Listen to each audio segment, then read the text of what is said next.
Okay, hi everyone. Thank you for tuning into today's webinar. I'm Tatiana and I've recently started working for the ESS Nutrition and Wellbeing team. I'm a registered associate nutritionist and I'm working towards my full registration. And alongside Leanne and Katrina, each month we'll be bringing you monthly webinars covering a range of topics for all things nutrition, health and wellbeing. So today I'm going to be talking to you about sustainable diets and give you a kind of insight into what a healthy, balanced and sustainable diet looks like. We're going to look at kind of the myths behind reducing meat from our diet, comparing meat and animal foods with plant foods, and then looking at potential benefits to reducing meat consumption. To start off with, what is a healthy and balanced diet? Well, the government recommends that we use the Eat Well guide to show the kind of different types of foods that we should eat and drink and consume over a week or a day, and in the kind of proportions that we need to make sure that we get all the energy and vitamins, minerals, nutrients that we need to keep us fit and healthy. And it's split into 5 main food groups. So the 2 biggest food groups are the fruit and vegetables and potatoes, bread, rice, pasta and other starchy carbohydrates. So these types of foods should make about 2/3 of our diets. Our smallest section is the purple section, which is unsaturated oils and spreads. So these foods tend to be used for cooking, and we should try and use unsaturated plant-based fats such as olive oil or vegetable oil spread. The blue section is for dairy or dairy alternatives, and the pink section is for beans, pulses, fish, eggs, meat, and other proteins.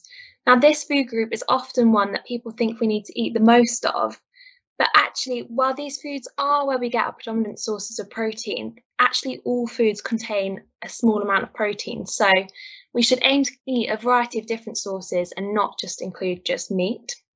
And I'm going to go into this section a bit more in detail in the rest of the presentation. But the Eat Well guide has been designed to be both healthy, balanced and sustainable. So when we talk about sustainable, what do we actually mean? Well, there's quite a few different definitions as to what a sustainable diet is. But basically, sustainable diets are those with low environmental impacts which contribute to food and nutrition security to a healthy life for present and future generations. So sustainable diets consider a range of different factors, not just the environment. So they think about things like nutrition, the economy, the food supply, society, ethics, that kind of thing. And there are a few different ways in which we can make our diets a bit more sustainable. So firstly, we can reduce animal foods in our diets. So it's often agreed that meat and dairy products are associated with more greenhouse gas emissions than other foods. However, this can vary depending on the types of animal foods we're looking at.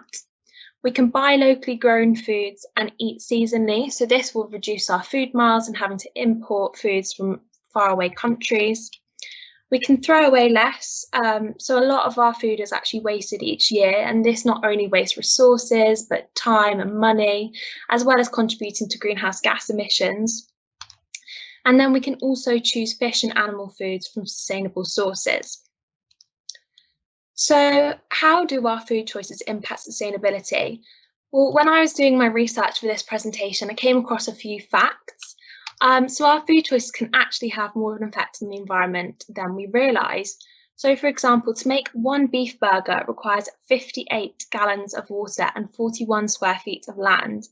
And if we compared this to a plant-based burger alternative, such as the Beyond Burger, which you may have heard about because it's had quite a lot of attention in the media for being so meaty and tasting really good, despite being plant-based. But it uses almost 99% more water, 93% more land, and 90% more greenhouse gas emissions to produce. So that's quite big differences there. 9.6 million tonnes of food that is produced is spoiled or wasted in the UK each year, with most of this occurring at home. For every 1 kilo of meat produced, livestock are fed about 6 kilos of plant protein, so it's very inefficient. Food production contributes to up to 30% of our total greenhouse gas emissions in the UK and therefore contributes significantly to climate change. Producing a glass of dairy milk each day for a year requires the equivalent land use of 2 tennis courts, and this is more than 10 times as much as if we swapped it for oat milk. However, this is a really important and debated topic, as dairy production and environmental impact may not actually be as damaging as you might think, and I'll go on to discuss this in further slides. And then lastly, overfishing and poor fishing practices have meant that 90% of our fish stocks are now fully exploited or overfished. So these are some really shocking facts. So what can we do about it? Well, reducing our meat intake could be one step that we could take. It's believed that agriculture and livestock farming are the biggest contributors to greenhouse gas emissions. So this is from the methane that they produce, particularly from animals such as cattle and sheep. Deforestation, so much of our forests have been cleared to rear livestock or create plantations to grow food for livestock. Biodiversity loss, so due to monocultures and rainforest clearing, removing habitats. Soil pollution, so pesticides and fertilizers can affect our soil quality. And land and water use, so livestock farming requires a lot more land than farming for crops. So generally, animal products like meat and dairy are associated with the larger environmental impact. However, this can vary with the different animal products. So for example, cattle and sheep might produce more methane and use more land and resources than chicken or pork. And there's actually a range of different factors that we need to consider. So it's not just about land and water use. So if you're wanting to cut down and reduce your environmental impact, why not try meat-free Mondays or veganuary, which some of you might already be doing?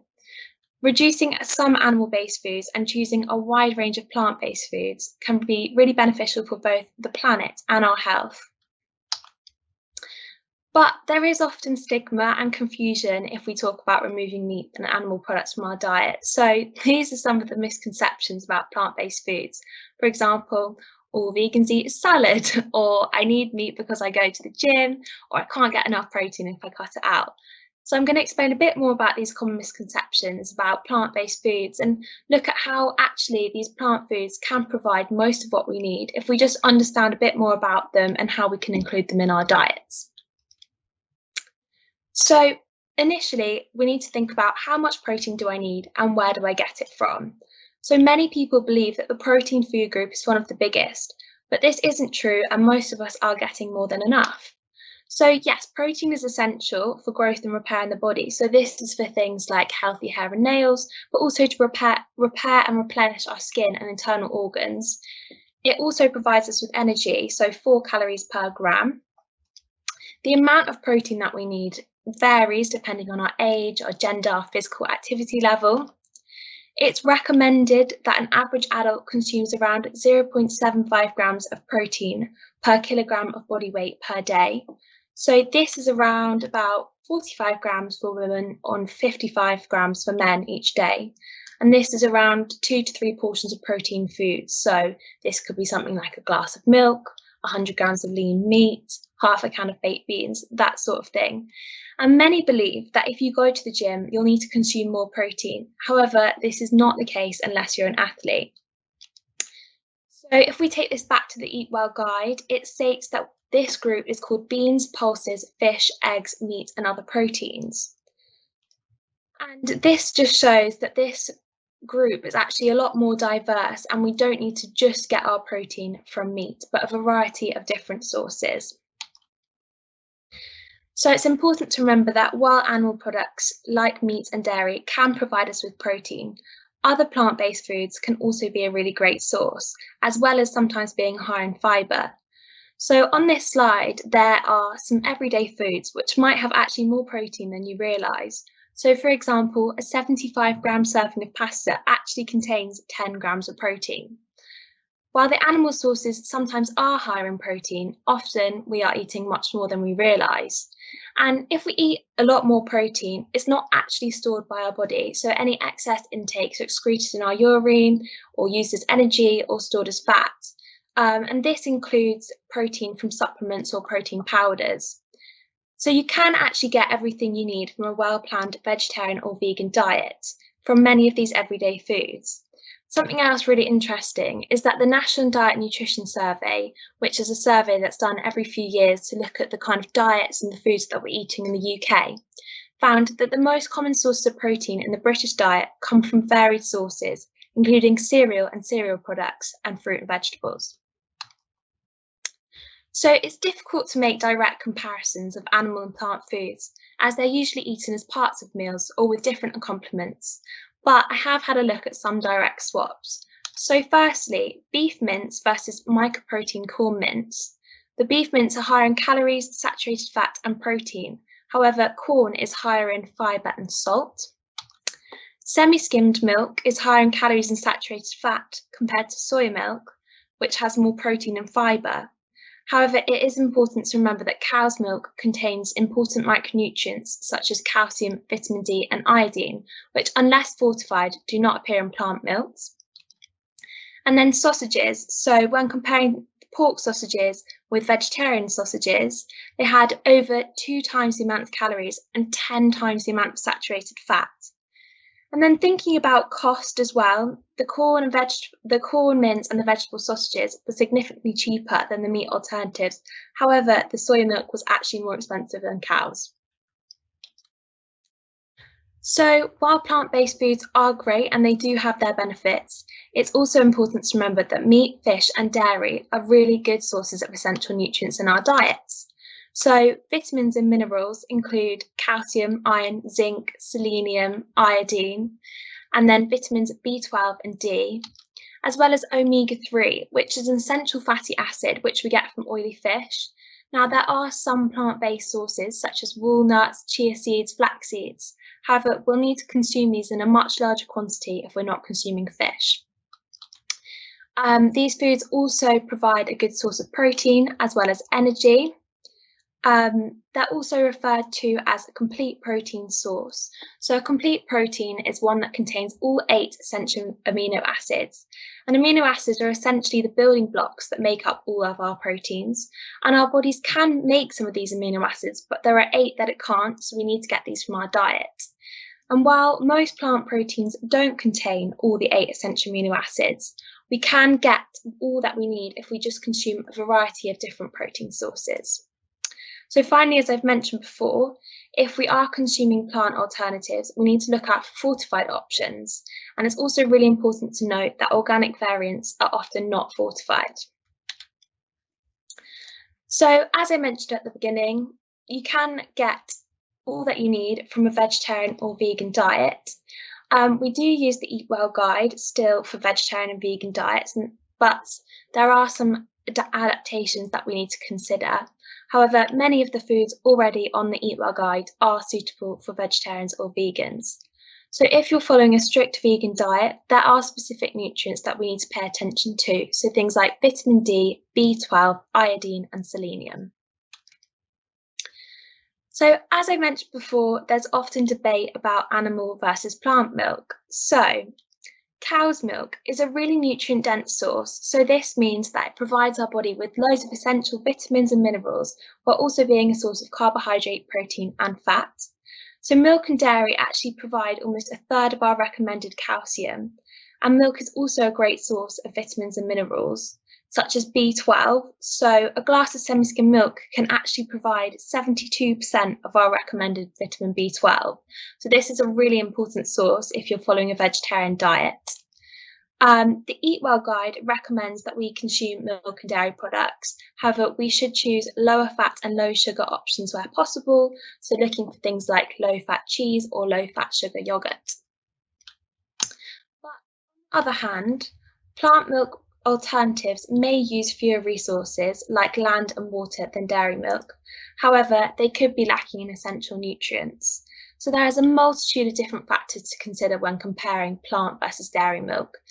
Carbon emissions, land and water use are just a few, but deciding on a more sustainable option is never clear-cut.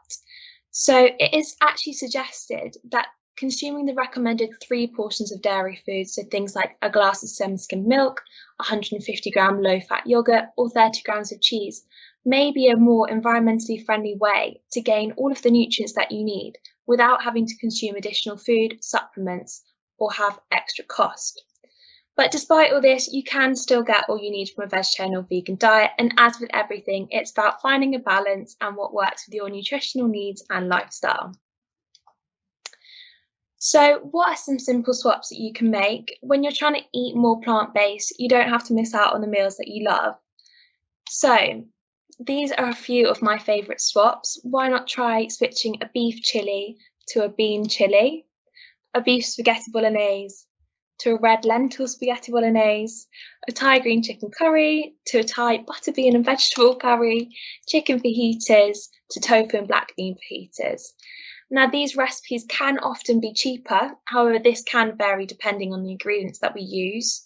They can have more vegetables, they're being higher in fibre, lower in saturated fat, and also help support our healthy digestive system as they're higher in fibre. But it doesn't have to be an all or nothing approach. So if going full vegetarian or vegan is a bit too much for you, why not go 50-50 and try some half and half options? So, for example, your beef chili con carne, why not add a few more extra beans, a bit more vegetables to it? You could switch your beef mince to turkey mince and lentils in your bolognese. You can just add a bit more veg to your curry. You could add beans to your fajitas, which will increase your fibre. So even just slightly adapting your meals can still really add some improvements. So, are there benefits to reducing meat consumption for your health? So we know we know that increasing our consumption of plant foods is better for the environment, but what are the health benefits? So often they have more fibre, less saturated fat, can be lower in calories, and potentially can reduce our risk of disease. So some studies suggest that plant-based diets might help with weight management and decreasing our risk of type 2 diabetes, cardiovascular disease, and some cancers. Now, why is this? Well, it's suggested that disease risk may be lowered because some meat can be high in fat, particularly saturated fat. And if we consume a lot of this, it can raise our cholesterol levels and increase our risk of heart disease. When consumed in excess, a lot of red and processed meat can also increase your risk of bowel cancer. And many of us eat more red and processed meats each day than is recommended. So we should think about limiting our red and processed meat consumption to 70 grams cooked weight per day. So this is the equivalent of 3 rashers of bacon, 3 slices of ham, or a quarter pound of beef burger. But as I've mentioned before, it's really important to remember that if we do exclude all animal products, our diets could be lacking in some nutrients. So hopefully I've covered most of these in my presentation, but just to recap, most of us get too much protein in our diets. We don't necessarily need to focus on plant proteins, but we could just reduce our meat and still be getting as much as we need. If you're an athlete, then yes, you will need to consume more protein. However, this is not the case for the average gym goer. It is true that most plant foods don't contain all the essential amino acids, but we can get all that we need if we combine different plant foods together. We do need to think about meals being balanced and including a source of plant-based protein, and fibre can also help us feel fuller for longer. It could have both a beneficial effect on environment and health if we decreased our intake. And finally, there are so many recipes out there which prove that vegetarian and vegan food doesn't have to be boring. So just to finish off, these are my top tips if you're looking to eat a bit more plant-based. So it's a great excuse to get in the kitchen and try out a few more recipes. You could give meat-free Mondays a go. It doesn't have to be an all or nothing approach. You can even use this as an opportunity to try more plant-based alternatives or meat-free versions of your favourite meals. You can load up on veggies or increase the percentage of vegetables in your recipes. So for example, adding a few more onions, carrots, tomatoes to your bolognese sauce. Base meals on starchy carbohydrates, such as potatoes, brown rice, brown pasta, that kind of thing. Add pulses to meals, so beans, peas, lentils, chickpeas. And then finally, reduce your consumption of high fat, salt and sugar foods. And it's just important to remember that to have a sustainable diet, meat and dairy products do not have to be eliminated. So in summary, There are loads of different reasons why someone might choose to reduce their meat and dairy intake. However, there is increasing evidence to suggest that this is beneficial for both health and the environment. You don't need to remove all the meat from your diet to make an impact. If you're eating more plant-based foods, look out for fortified foods and make sure you're getting a balance of all the nutrients that you need. And not all plant-based diets are healthy, so they do need to be well planned and based on the Eat Well guide. So diet is just one aspect of creating a healthier and more sustainable lifestyle. We need to consider the bigger picture of being more sustainable to look after the future of our environment. So that's everything from me. Thank you for tuning into today's webinar. We also provide a monthly newsletter highlighting all of the health and wellbeing initiatives each month. So you can sign up for this by just sending us an email at ess.wellness@compass-group.co.uk. You can also find us on YouTube, TikTok and Instagram. Just search for We Are ESS. And this webinar will be posted to our YouTube channel within the next few days if you'd like to watch it again. And then you can also just drop us an email if we can help you with anything else. So our email address is ess.wellness@compass-group.co.uk. Thank you very much for listening and let me know if you have any questions. And again, feel free to send us an email.